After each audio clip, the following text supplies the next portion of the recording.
have a bad habit. For example, and I'm going to throw a few examples, maybe it might be a problem here or might not be, it might be elsewhere, perhaps I know of it in different parts of the globe because technology is very advanced. The problem of pornography that we have today, it is a fact that people sometimes have access to pornography on their phones or on the internet. Wallahi, it is our duty to change our lives. I want to tell you one story. I cry when I listen to the story. One boy, he passed away in a car crash. And this is in a Muslim country. And he was a boy who was hooked onto pornography. May Allah forgive him. But what happened is, he paid some money with his card in order to get weekly emails full of naked women. So his friends told him that, we don't want to all pay. Why don't you pay, and when the email comes to you, you can send it to us. So he had a group of so many friends. He used to send the email. Once it comes to him with all the pictures, he sends the pictures by email to his friends. So he was getting tired of forwarding, so he decided to use auto forward.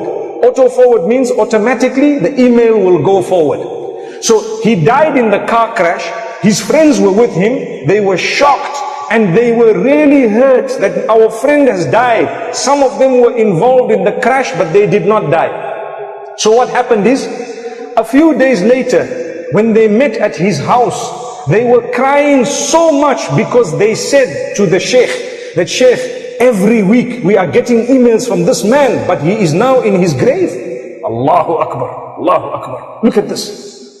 You see? So do we want this to happen to us? A person passed away, but because he put auto forward, it continued coming to him. They had to go back to the servers and they had to go back. It took a very long time before they had to cut, because they waited for the subscription to expire. But they were crying. They all learned a lesson. So I said that inshallah Allah will forgive him, because so many of you have stopped watching pornography because you learned a very big lesson. Subhanallah. So Allah can forgive him. We must not think bad about him. Allah is the judge.